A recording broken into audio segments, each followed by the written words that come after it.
Welcome to the Navigating Life and Leadership podcast. On your journey of life, you will experience many ups and downs, and through it all, you will influence others along the way. Believe it or not, that makes you a leader. Guided by Scripture, our podcast aims to help equip you to navigate the twists and turns of your life while faithfully fulfilling this call of leadership. Welcome to the Navigating Life and Leadership podcast, coming to you from First Baptist Church O'Fallon in O'Fallon, Missouri. I am your host, Julie Newman. We continue our series today on Christ the Bridge, which is a conversation where we talk about three different elements of evangelism. Leading us through this series is our Associate Pastor of Gospel Proclamation, Dr. Brandon Kiesling. Welcome back to the podcast, Brandon. It's good to be here again, Julie. Yeah, I'm really enjoying this series. In today's episode, we complete our discussion on the second element, which is on how to evangelize. Today, we're going to be discussing the approach of reaching neighbors for Christ using an acronym BLESS. I want to encourage our audience, though, to be sure and listen to previous episodes, but also come back for our third element, which we will be discussing the discipleship of new believers. So please subscribe so you don't miss those future episodes. Okay, in this third approach to evangelism, we want to talk about reaching our neighbors for Christ using the BLESS method, as I said. Now, I was kind of excited about this one because my whole corporate life was at Boeing, and I love me a good acronym. Yeah, the Southern Baptists love our acronyms as well. So I'm telling you, I loved it. It's like, great, an acronym. Before we get into the acronym, though, I wanted to ask the underlying premise for this approach. Is it for an individual, a small group, a large gathering? Kind of a little bit about the underlying aspect. Yeah, I think the underlying approach is really tied more to a person's home. Okay. More than an individual group or whatever the case would be. And I mean this, and all the readings I've done on this particular subject, many of them come to the conclusion or help us come to the conclusion that our house shouldn't be viewed as an oasis. It should be viewed as a tool to advance the kingdom of God. And this is something that smacks right in the face of American culture of we have our home and we retreat to our home. Right. And we kind of get away from the pressures of the world, work, all these things. And it's just, we can kind of let our hair down and kind of exhale, right? That's a lot of times, and I've been guilty of that myself. And let me just back up, it's not a problem necessarily to enjoy the home, the retreat of a home either. Right. But I think the problem comes when we're not utilizing everything that God gives us for His glory. And so a lot of the people who are speaking to this topic are saying, you know, the home, we work so many years, so hard to provide a home, a haven. Right. Why not use that asset for kingdom purposes? And so instead of viewing your home as a place that we go and get away from the world, what if we use that as an opportunity to reach the world, and specifically those that God has placed nearest to us, our neighbors, those that are around us. And again, the caveat of this is not just saying the person next door. Right. Jesus even alludes to who is my neighbor in that parable of the Good Samaritan. It's not just those that are closest in proximity. Right. However, it's not a bad place to start for those that are closest in proximity. So that's the premise. The underlying premise is using your home as an advance to advance the gospel. Great. I appreciate that distinction. So, okay, now let's get into it. What does BLESS stand for, and what does that mean? Yeah. So the acronym BLESS stands for these 5 things, and I'll unpack them after I do it. So B is begin with prayer. Okay. L, listen. E is eat, which everybody gets excited about that. S is serve, the first one. And then the second one is S is share. So, and this is an intentional method that walks people through these steps intentionally in this order for a purpose. And so, number one, begin with prayer. Why begin with prayer? Well, we've already touched on this a little bit in a previous episode, Julie, where prayer is absolutely indispensable. It was, by the way, indispensable in Jesus's ministry. You see him multiple times retreating away from the crowd so that he could pray and be alone with the Father. And so, if it's good enough for Jesus, I mentioned it's good enough for me. We need to begin with prayer, but just a practical standpoint. Again, thinking through, we can't save anyone. There's nothing you or I can do to bring about forgiveness. Right. That's only been done through Jesus' death, burial, and resurrection, and can only be done through the Holy Spirit that guides someone to believe that. Yeah. And so, if God doesn't, I've said this many times, if God doesn't show up, it's all worthless. Yeah. And so we need to be people who, one, recognize that if God doesn't show up, it's not going to work. But two, rely on him showing up. And so I think just a good practical step is to begin with that recognition and dropping to our knees and praying and asking God to do what only he can do. And so in that practice of praying, we're praying for many things. We're praying for people by name that don't know Christ. We've mentioned that in a previous episode. We're praying for God to provide opportunities to minister to them and share with them. We're asking God to open up their eyes and understanding when they get to hear the message, that they would receive it. I mean, we're asking God to do all these things, and it's a season that we need to be in prior to sharing our faith. That it's just a good practice to get into, that we're praying for God to show up before we actually declare the message of salvation. So we pray because it keeps the focus on God and keeps him at the forefront of everything we do. But then the second one, and again, touched on this a little bit in the first episode on this particular section, where we looked at Jesus' approach to evangelism, and listening is an absolute important skill that, unfortunately, Julie, so many people, this is a struggle. Yeah.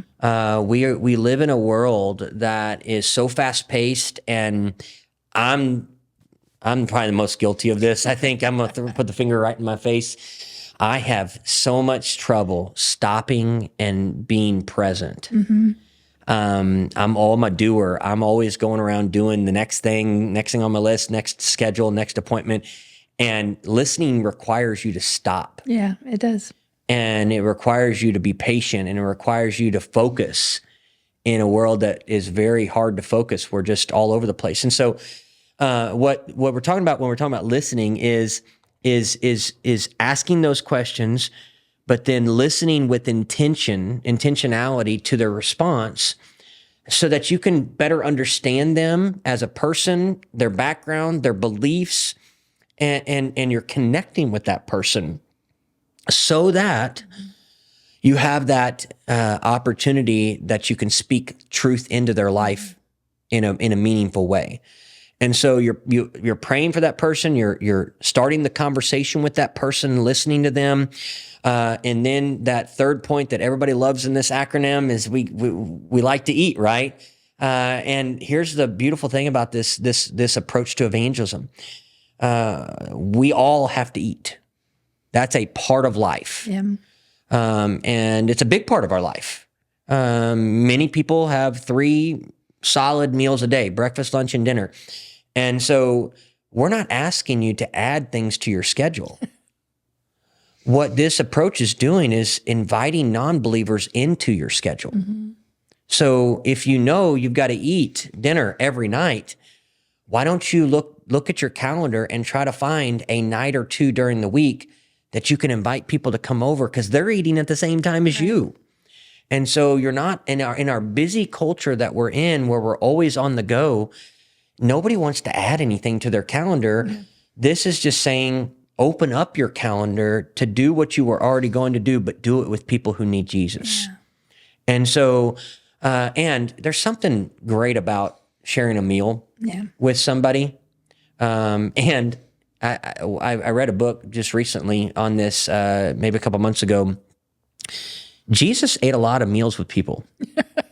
I don't know if you realize that. I How many people? I never thought about But that. there's multiple stories of Jesus engaging with meals with different individuals. I mean, the wedding feast at Cana. Yeah, I was thinking of John chapter 2, the feeding of the 5,000, he was involved in that. The Last Supper with the disciples, breakfast with the disciples after the resurrection, with Matthew and Zacchaeus, the two tax collectors. He invited himself over sometimes and had meals with folks. And the question is, why? If Jesus was so prone to do that, again, I think what we see is Jesus was just taking advantage of normal everyday life things.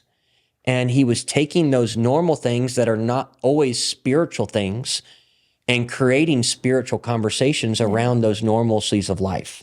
Yeah. And so when we're talking about eating, what we're saying is listen, just find a time that's already on your schedule and invite people in. One of my neighbors is doing this so well. I love it. They've created a dinner club, a dinner club with a couple of other neighbors in their neighborhood. And once a month, they'll have 2 or 3 couples that come over, and they'll do different locations, and they'll provide dinner, and they'll have conversation around the table, and sometimes spiritual things come up. Wow.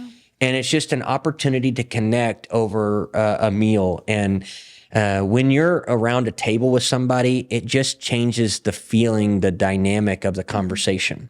And so we're praying for folks. We're listening, engaging in conversations, listening to folks, understanding them a little bit better.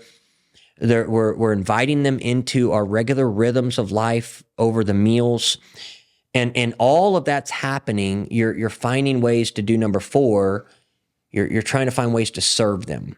And serving is something that most believers have the ability to do and oftentimes thrive because people enjoy being there for others. Right. And so when we're talking about serving, what we're doing is we're just finding ways to share in a practical way the love of Jesus with those that may not know him. And so that can be as simple as shoveling a person's driveway. Matter of fact, one of the things I've been able to do with my neighbor across the street is he's an older gentleman, and we have swapped services when it snows. So he's got one of those 4-wheel drives. It's got a big blade on it. Yeah. And so he'll do my driveway with his machine. But that machine doesn't go on his sidewalk because it's too wide. Yeah. And so I shovel his sidewalk manually if he can do my big driveway with his machine. And it's a way to serve one another, and we've connected over that. Wow. It can be as simple as giving them a little gift on a holiday, just saying we're thinking about you. Right. There's all kinds of unique ways to serve those around you. And again, every one of those is a touch point to show the love of Christ. Mm-hmm. And so again, we're praying for them, we're listening, we're eating with them when we have opportunity, we're serving them as we go. And of course, all of those first 4 points are so that we can gain influence, relationship, get to know them, and then have an opportunity to insert the only message that brings about hope and healing. Yeah. The gospel, which the last S is share.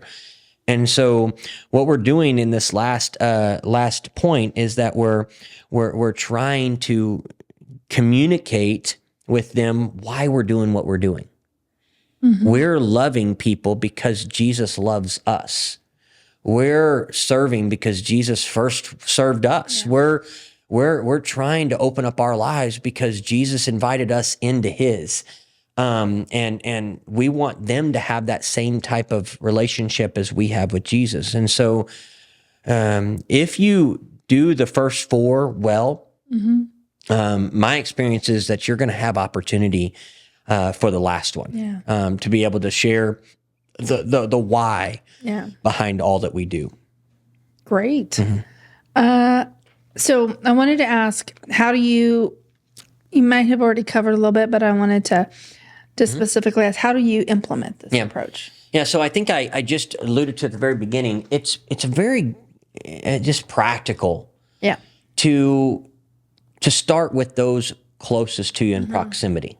I mean, and I've found that many of us in cultural American, culture is especially in suburbia in America, we sometimes would live beside someone that we have never met. And maybe in passing, we may know their name, but we've never really taken the intentionality to get to know them. Yeah. And so if they're the people closest in our proximity, the chances are higher that you have an opportunity to invite them in and get to know them a little bit better. And so my suggestion, if you want to implement this, is to start with where you're planted and begin to view your neighborhood as your mission field. And so one of I'll go through a lot of these resources later, but this little magnet here is a great resource that I've found. And it's just a picture.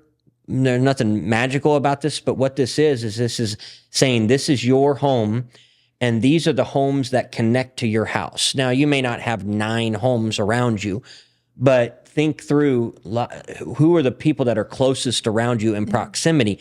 And what this is you put this on your refrigerator and you just write the names of each person as you get to know them. Maybe jot a little note about them or something like that. And that prompts you to pray for them more intentionally. And it gives you an opportunity to start strategizing. How do I get to know the people that are literally right next door? Yeah. And so if you're going to implement this, start there. But don't neglect those relationships that you've already established as well. Maybe it's a coworker that you've worked with for several years, that you've already established a relationship, but you've never invited them into their home. Right. So maybe you take that step and you say, man, Steve, I've been working with you for a long time. Never invited you over. Would you mind? Would you want to come over for dinner one night? And then you're opening up those already established relationships to be able to transition them to spiritual conversations. Yeah. So I would start with the people that are closest in proximity, but also the people that you already have gained influence in your life. Okay. And this is a great way to get started. Yeah. And I wanted to also mention what you were sharing for some of our audience. They don't watch; they just listen. Mm-hmm. So that image was really 4 squares, where the center square was the home. So just kind of for their edification. Yeah, and even I'll just say real quick, it doesn't have to be this little magnet either. Right. You can draw it on a piece of paper. To put your home in the middle of the piece of paper, and then put little squares around your home, and that's the homes around you. So it doesn't have to be anything fancy. It's just anything that's a visual that shows you who's nearest to you. Makes sense. So I wanted to ask, is this something that you would, as you're kind of explaining, I'm not sure that this is still appropriate, but I think I'm still going to ask, is this something that you do all at once, like over a meal? Do you do each one of these independently? Do you work them together? How do you utilize this best? Yeah, so again, this is an approach that's intentional in a step-by-step, but there's also a component where you're doing it simultaneously as well. So let me just give you the case in point with a neighbor that I've been talking with and enjoyed get to know. They moved in not too long ago, and I began right when I saw them outside. We exchanged names and that normal conversation of glad you're in the neighborhood, those kind of things, and I began to pray for them. And before even inviting them or doing anything else, I just began to start praying for them by name. Mm-hmm. And while I'm doing that, they're on my prayer list. Every once in a while, I'll see them out in the backyard, and so I'll strike up a conversation and say how things going, and tell me a little bit about how your time here, because they've moved from another state, and so how you all transitioning. Mm-hmm. And I'm just listening and trying to better understand them. And so I'm doing that, but I'm still praying. In the backdrop. But then, have an opportunity to invite them over, do a meal with them, either at their place or my place, because we literally share, neighbors right there next to each other, and have their kids over. They play with our kids and all that stuff. And then we've had little pockets where we've served them and done things for them while they were out and away. We were able to water their plants and stuff like that, just ways to be neighborly. Yeah. So we're doing all of those things simultaneously, but then there comes that time where I got an opportunity to share that I'm a pastor, and I was able to talk to them about what I do. And so again, these things are kind of interwoven, Okay. where it's not just checking a box. Oh, I've done that. Okay, I'm done. No, you're doing life with them, and you're interweaving each of these things for the purpose of connecting with them, building that relationship, but also hopefully sharing the hope of Christ with them. Okay. Yeah, I think that that makes a lot of sense as I was listening to you kind of explain it. So it is something that you're in effect building relationship with Absolutely. people. Okay. Absolutely. And so you can kind of repeat it with them. You continue to serve, you continue to eat, you continue to share, but also you can bring new people into using the same methodology. So Absolutely. to speak. Absolutely. So again, it's just one of these things. You're doing life, you're building relationships, but the key word to this, and I would say it with any approach, but more with this because of the tendency that we all have, the key word is intentionality. Okay. Because if we're not careful, our tendency is to, well, we can pray for them, we can have conversations, we can even share meals and serve, but when it comes to sharing, and that fear, I did all of them except for the last that S. fear kicks in that we've been talking about, right? And if we're not intentional in this kind of an approach, it becomes more relational but no evangelism. Yeah. And so I'm a big proponent of relationship evangelism as long as it's intentional. And so, yes, we are befriending people. We are being neighborly. We want to serve people. But we've also got to be very clear that we want them to know Christ. And we're not pushing it on them. We're not trying to be manipulative. We love them. We want them to know Christ. No, I really appreciate you drawing attention to that because as you're right, it can be just part of regular relationship building and friendship, but the importance here is the sharing portion. That's right. Yeah, absolutely. And it kind of goes also to one of our previous episodes about the burden for the lost, having a burden for the people around us. Absolutely. Yeah. Okay, so the last question I want to ask for this particular episode is, do you have any resources that can help people in using this approach? Yeah, and so we've rolled out this initiative a little while ago here at the church, and when we did, we created or we are utilizing an app for people that are interested in being a part of this, and it's the Bless app. You can find it on Google or iPhone, Android, but you can sign up under our organization. You don't have to do it. It just helps us know how many people are actively involved in it. But you can sign up, find First O'Fallon, Missouri, and sign up as a Bless participant. And what that does, it's a really neat app, Julie, because I use it. But what it does is you put in your address, and it draws from the census data that's collected every so many years in America. Yeah. And so you actually put in your address, and then it will show you a map where you can click on the each home, and it'll draw the names and just some basic information. Doesn't go into a lot of detail, but basic information about who lives in those homes near you. Wow. And the beautiful thing about this app is that it's set up to help you specifically with number one.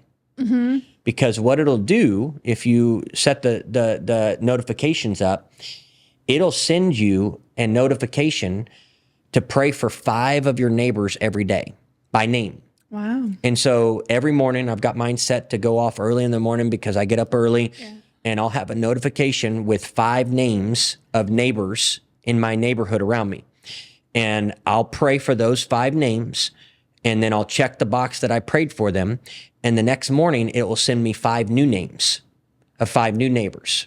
And so it gives you this regular practice to begin with prayer for praying for people by name. Yeah. And so I love the app just for that practical use. I use it every morning, and we've got a lot of people at our church that are using that for that purpose.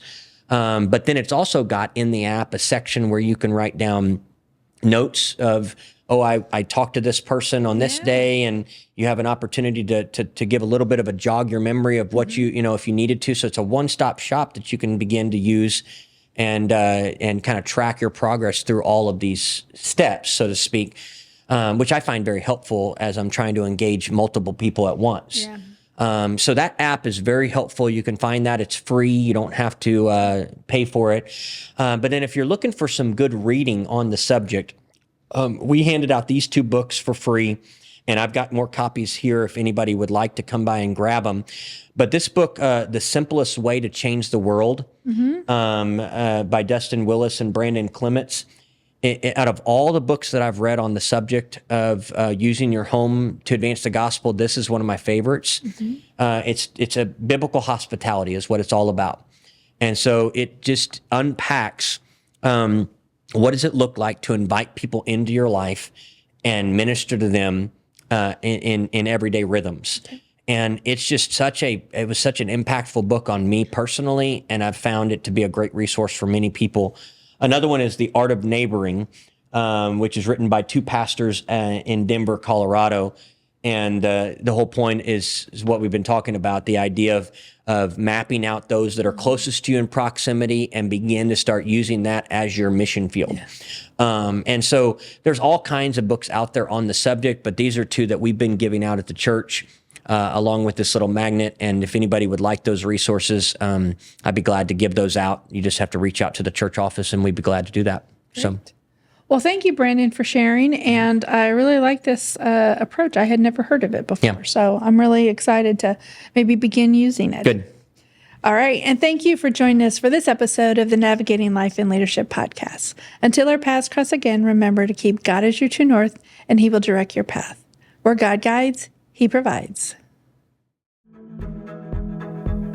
If you want to learn more, or you're looking for a new church home, we invite you to First Baptist Church O'Fallon. Information is available on our website at www.firstofallon.com, or you can contact us directly by emailing leadership@firstofallon.com. Be sure to subscribe to our podcast so you won't miss future episodes.